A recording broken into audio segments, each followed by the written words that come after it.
그때 술관원이 되었더라라는 제목으로 같이 하나님의 말씀을 나누겠습니다. 오늘부터 느헤미야를 보게 됩니다. 계속해서 본문이 이제 이스라엘 역사의 마지막, 그리고 이제는 포로기 이후의 선지자들과 다시 포로기가 끝난 후에 귀환한 사람들의 모습들을 보고 있습니다. 느헤미야는 1절부터 시작하면서 아주 절망적인 내용으로 시작합니다.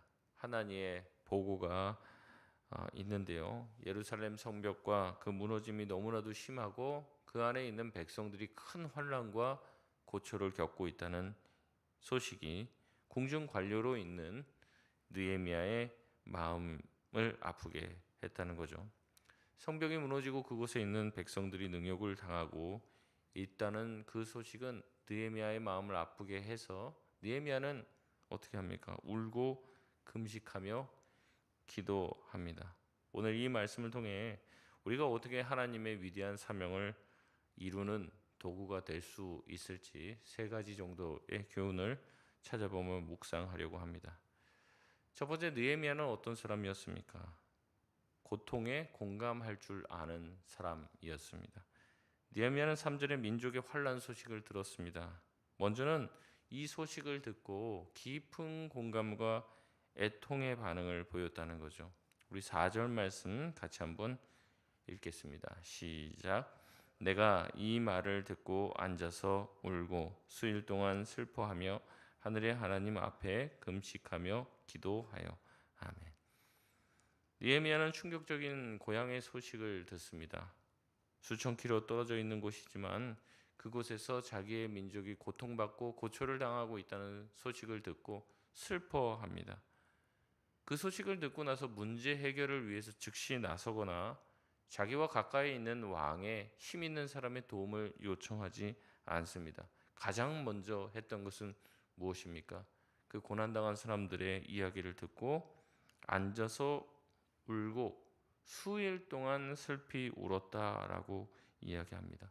이것은 무엇이냐면 그 멀리 떨어져 있는 고향에서 고초를 당하고 있는 자기 동족에 대한 이야기와 자기의 삶을 연결을 시킨 거예요. 그 사람은 그 사람들의 고통이지 이렇게 하지 않았다는 거죠. 그것을 자기의 고통과 자기의 아픔으로 생각하며 공감했다는 것입니다. 여러분, 사이코패스라는 얘기 들어보셨는지 모르겠습니다. 이 사이코패스의 가장 큰 특징이 무엇이냐면 타인의 감정에 공감을 하지를 못하는 거예요. 다른 사람이 힘들다 아프다는 얘기를 들어도 별로 거기에 대해서 그렇게 내가 뭐 네가 네 사정이지 뭐 나랑 그게 무슨 상관이냐, 그것에 대해서 크게 공감하지 못하는 게 이제 이 사이코패스의 특징이라는 거죠. 이 이야기를 듣고 목사님 말씀 들어보니 제 남편이 사이코패스인 것 같습니다. 생각하시는 분이 계시는지 모르겠습니다. 공감 못한다고 다 사이코패스는 아니죠. 그런데 사이코패스의 가장 큰 특징 중에 하나가 이 공감을 못한다는 겁니다.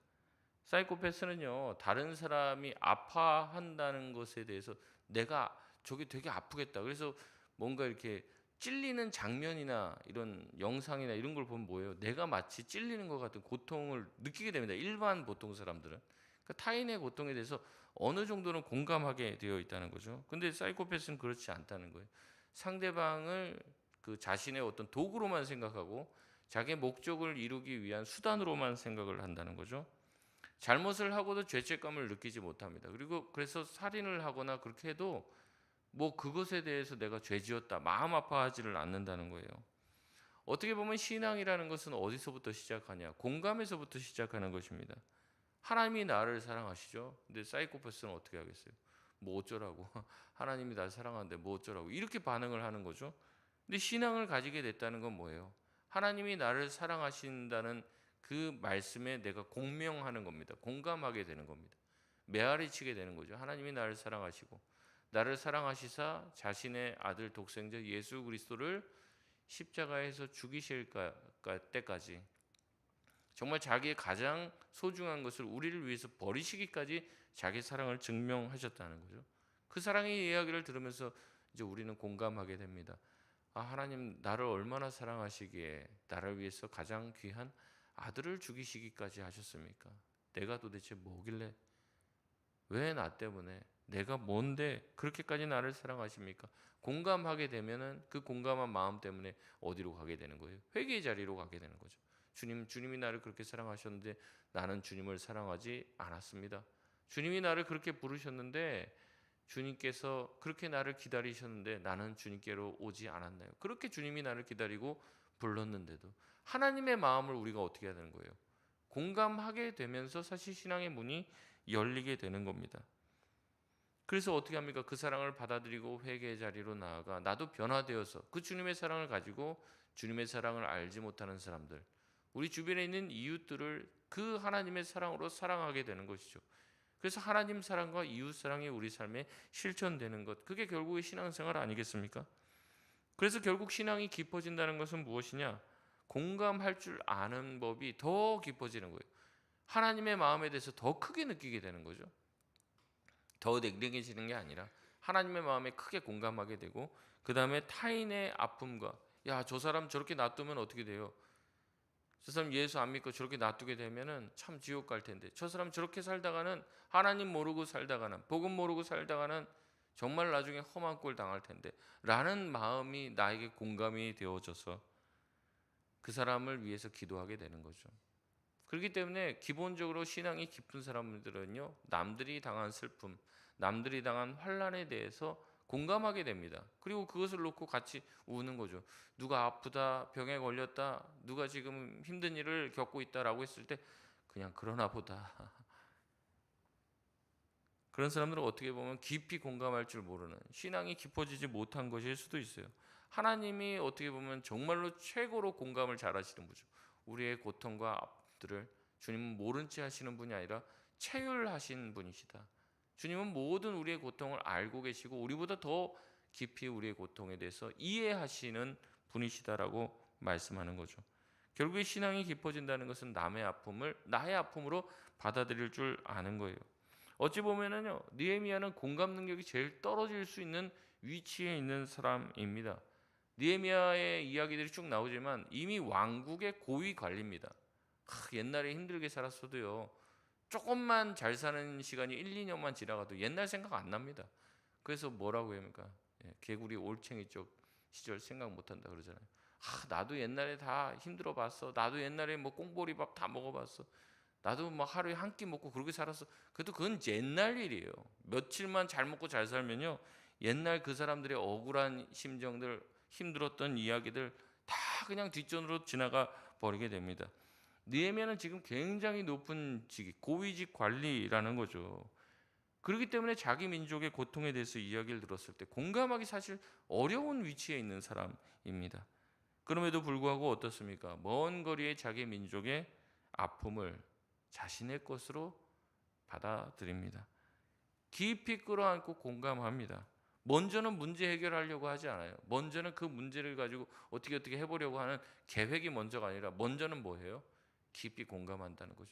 그래서 예수님도 어떻게 하십니까? 곧 나사로를 살릴 것이지만 곧 나사로를 살릴 것이지만 그 나사로의 죽음 앞에 울고 있는 수많은 사람들을 보면서 어떻게 해요? 함께 같이 우시는 거죠. 그게 우리 주님의 모습입니다. 느헤미야는 슬퍼하기만 하지 않았습니다. 슬퍼하고 그 다음에 어떻게 했습니까? 금식하며 기도했습니다. 느헤미야가 했던 금식은 단순히 금식하면 하나님이 더 잘 들어주신다라는 게 아닙니다. 자기가 곡을 끊고 기도한다는 것은 철저한 자기 겸손의 표현이죠. 내 힘으로는 뭔가를 할 수가 없다. 나의 모든 생명을 유지할 수 있는 수단을 끊어놓고 오직 하나님이 도우시지 않으면 나는 살 수 없다라는 하나님의 능력만 의지하겠다는 자기의 최고의 헌신적인 전적인 의탁을 하며 주님 앞에 나아가는 것이죠. 참된 영적인 리더십은 어떤 리더십을 가지고 있는 사람이냐?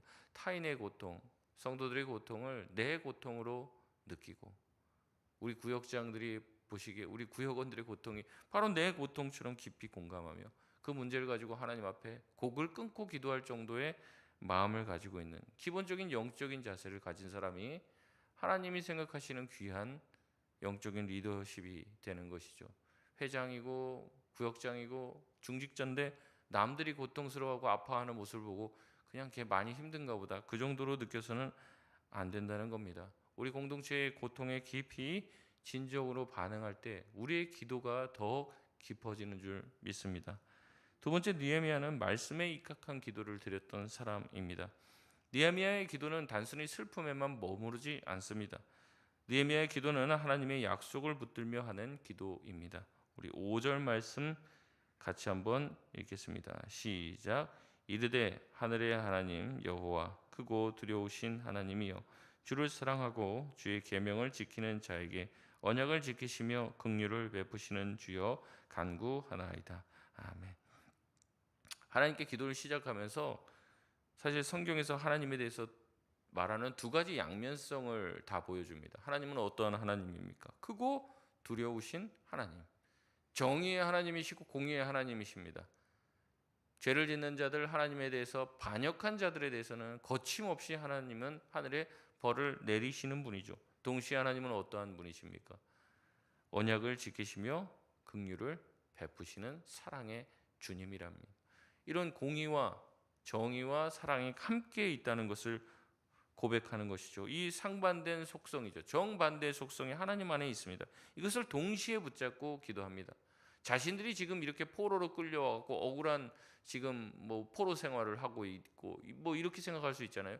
근데 이것을 느헤미야는 뒤에도 이야기하지만 다 자기들의 죄 때문에 하나님이 내리신 크고 두려우신 하나님이 내신 형벌로 이해합니다. 그러나 이제는 다시 포로에서 귀환하게 하신 것, 이것은 바로 하나님께서 우리에게 주신 긍휼이라고 해석을 하는 거죠. 그래서 우리 삶에 보면 이 두 가지가 다 있습니다.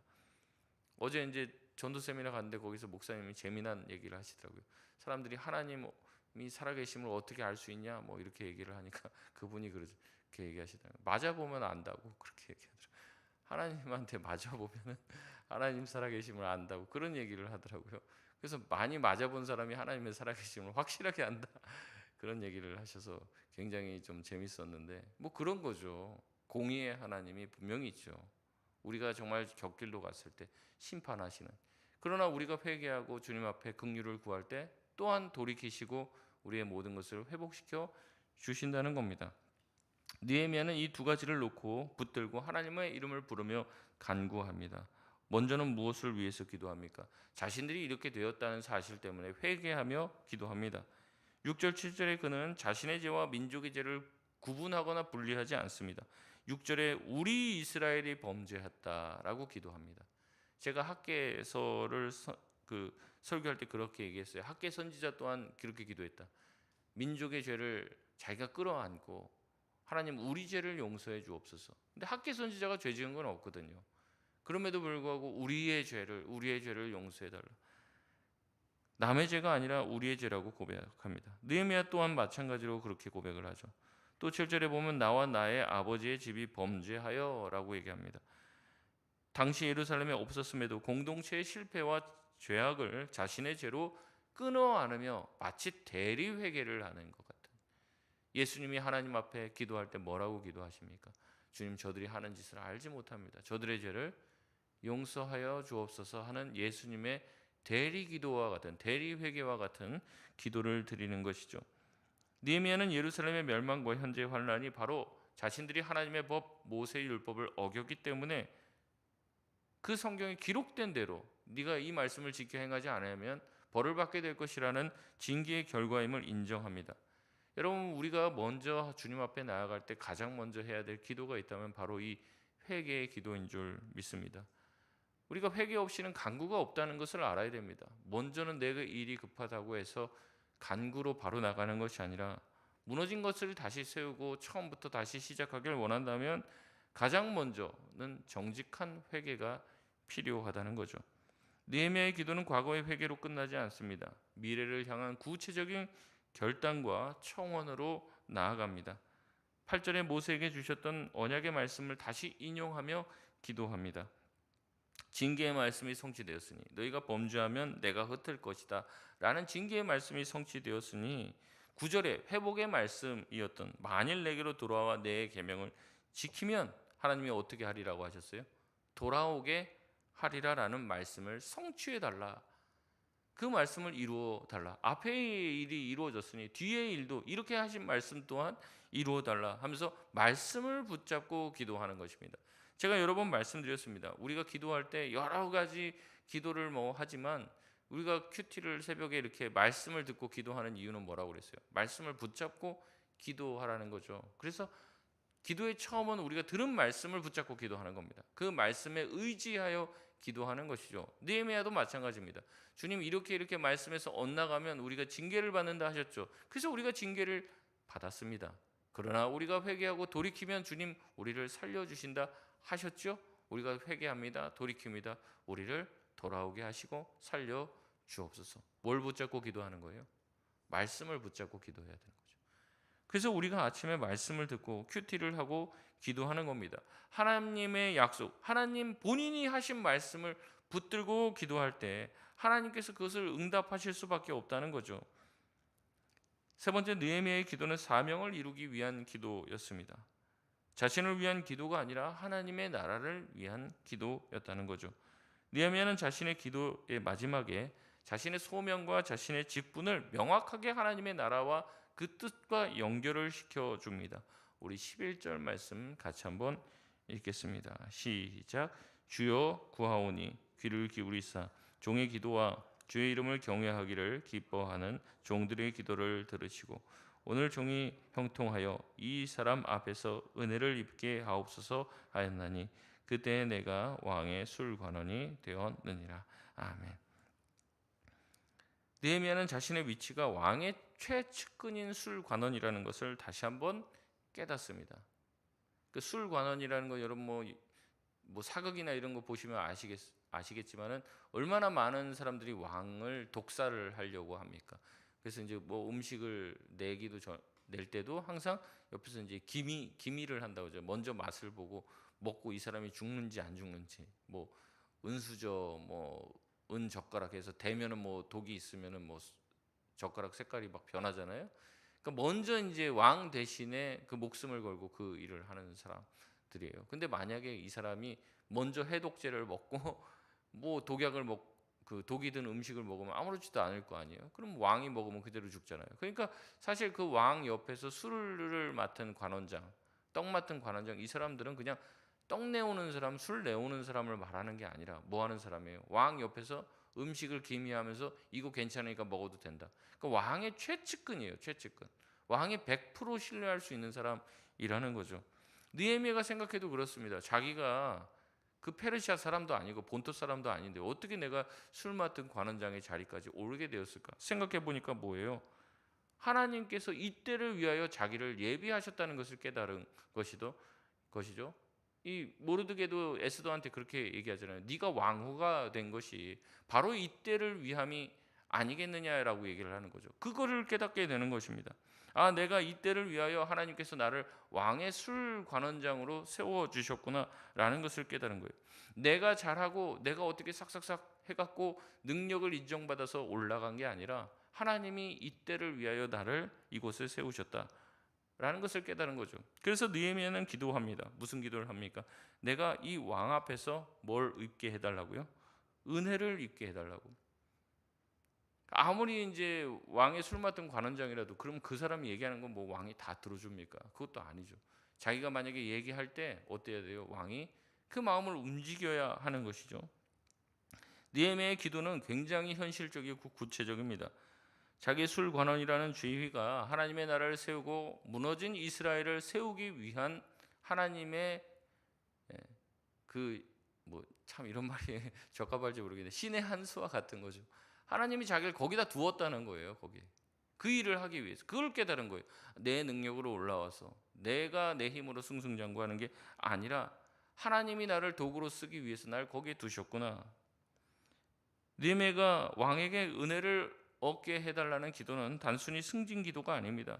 단순한 출세 기도가 아니라는 거죠. 하나님의 나라를 위해서 사명을 놓고 기도합니다. 하나님의 뜻을 이루기 위해 주님 내가 그들에게 은혜를 받게 하여 주옵소서. 우리도 마찬가지죠. 우리의 삶의 자리, 우리의 직업과 재능 또한 마찬가지입니다. 내가 얻은 것이 아니라 하나님이 은혜로 주신 줄로 믿습니다. 그래서 제가 그런 말씀 드렸어요. 많이 주신 분은 하나님이 많이 요구한다. 5달란트 받은 사람한테는 5달란트 요구하는 거죠. 1달란트 받은 사람한테는 1달란트 요구하는 것입니다. 우리에게 주어진 모든 것은 주님의 은혜인 줄 믿습니다. 하나님의 나라와 뜻을 위한 길이에요. 그것에 하나님께서 우리를 술관원으로 세워 주신 것입니다. 내가 잘해서가 아니라는 거죠. 우리가 입술로는 다 하나님의 은혜라고 얘기하지만 그렇게 하나님의 은혜로 받은 것들을 정말로 하나님의 나라를 재건하는 곳에 쓰고 계시냐는 거죠. 하나님께서 주신 은혜를 가지고 사명을 감당해야 될 줄 믿습니다. 말씀을 맺겠습니다. 오늘 느헤미야의 위대한 기도는 우리에게 큰 도전을 줍니다. 먼저는 공감하죠. 아픔을 가지고 공감하죠. 그 공감하는 마음 가지고 어쩌다 이렇게 되었을까? 회개의 자리로 나아가게 됩니다.